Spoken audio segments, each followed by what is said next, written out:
I changed a lot of things. I know the past year was pretty hard for me.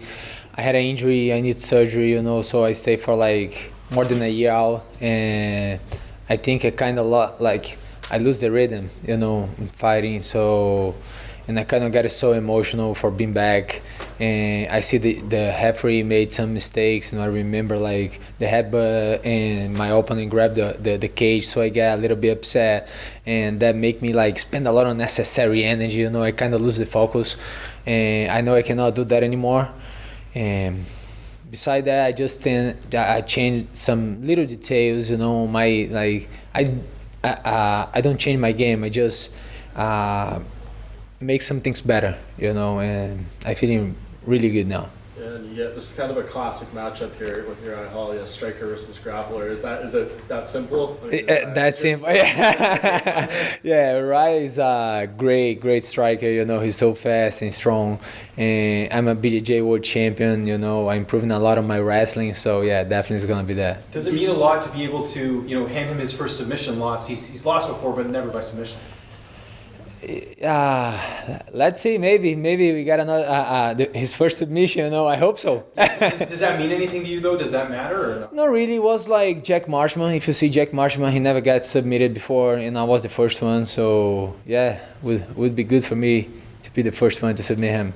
He switched camps before this fight. He's at Fortis MMA now. What does that tell you about a guy who's been around as long as he has, and I think he's 36 or something? Does it tell you that maybe he's just looking for an answer? Is that a smart move on his No, behalf? I don't think it's an answer. We always looking to improve.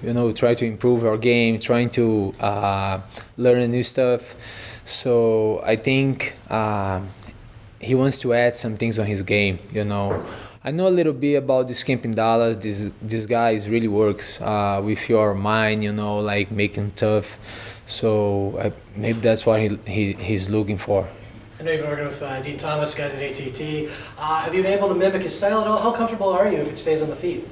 So, I feel really good. I started training in a boxing gym with Junior. I train a lot with him. So he teach me in the hardest way, beat me up. So I feel really comfortable, man. It's just because I feel so comfortable in the grappling that I always trying to bring to my area. You know what I mean? Because it's very comfortable to me to when we're in the floor, when we like in the clinch, I feel really comfortable. But I think I'm doing really great in the striking. If you see the Ultimate Fighter, I had 2 knockouts in the heavyweight. So yeah, I feel good. After that last fight, you talked about not having a full camp because you were still recovering. Did you ever think about postponing that fight or pulling out of it? Not really. I was really looking forward to fight again. I was like more than a year. I was getting crazy. So I couldn't train for a little bit for like 4 months. 5 months, 6 months. After that, I came to train, and I got so happy once I step the gym and start training that I was just crazy to get into the octagon and fight again. So yeah, I never thought about pulling out of that. Antonio, you mentioned the Ultimate Fighter, which you said you won as a heavyweight, and then you fought once at light heavyweight, now before going down to middleweight. So many middleweights are moving up. Yeah. Do you ever see yourself having to go back up to 205 in the future? Yeah, it's an option, not now. I think I'm doing okay in 185.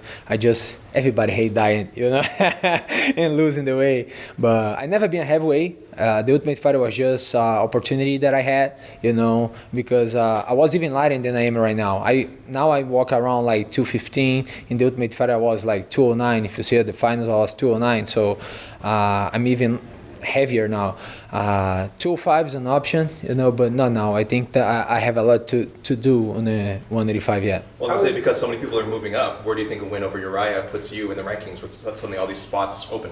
Yeah, I see a lot of guys going up, like Jacare is going up now, Luke went up, Weidman is going up, so I don't know what's going to happen in the ranking, Rise one position in front of me. I'm 13, he's 12. So after these guys went up, maybe 2 or 3 in front. Depends what's going to happen in the fight too, because 185 is changing a lot, right? A lot of new guys come in, old guys are, going up or getting outside the rankings. So I don't really know. These rankings kind of confusing me, actually. How is the weight cut going for this fight? Man, he's doing good. I was talking to Dean Thomas, you know, long time I don't feel so good like that, you know. I think the last time I feel that good was in Rio de Janeiro against Eric Spicely. You know, I feel really good. The cut was easy, you know. Now I have a chef with me, you know, cooking to me and stuff, and I still with the UFC PI help me out with that. So it's been way easier than it used to. And you said in an interview with Farah Hanoun that you really admire Uriah as an opponent. Is it difficult to take that switch off and fight someone that you do like? Is that difficult for you at all? It's our job, you know. For sure, I prefer to fight somebody Don't like? it's bad. It's not that I don't like, that I don't really know. You know what I mean? We're not like close friends, but we know each other, respect each other, you know, and we gotta do our jobs. You know, I saw him yesterday at the lobby. Actually, I was getting out of the workout rooms, and I talked to him, and he was as always, you know, nice to me, respectful, you know, and wasn't awkward, right? Everything was. No, it wasn't awkward. Sometimes you know. okay. Yeah. He's a great person, you know, a great guy, great fighter. I think we're gonna pull out a great show. Antonio, I know American Top Team is like the super gym where there's a lot of kind of camps within the camp and everything. But I'm curious from your perspective, like Colby Covington is antagonizing so many people. At first it was like the Brazilian fighters, now it's Jorge Masvidal, then it's Dustin Poirier. At what point does the situation become like untenable with him that there's just so much like drama within the gym that maybe it's not working out anymore? Man, I don't know. He kind of like fighting with everybody, you know. He talks about everybody. I don't really have a problem with him. I'm a Brazilian. He talks shit about Brazil, but I don't really care, you know. I know about my country. I know about our problems and what we have, the good things we have in our country. I think this is bad for him because he's not gonna find much like training partners and stuff, you know. He and Masvidal used to be a great friends. Now looks like they're not anymore. And he got some beef with Poirier too. I don't know, man. I don't really know what's happened because what he said about Dustin was just was this week, right? So I was already here, so I don't know what's happening over there, and I don't really want to know now. You know what I mean?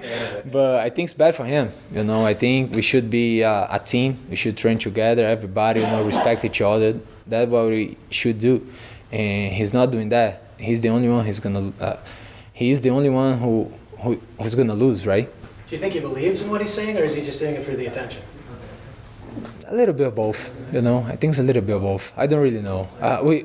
We train together, you know. Don Lambert asked me to help him out for the Demian Maia, you know, fight, and I helped him out. He's nice to me, you know. To be honest, he was always nice to me, but we never really close, you know. Were you surprised by Paulo Costa's performance against Yoel Romero?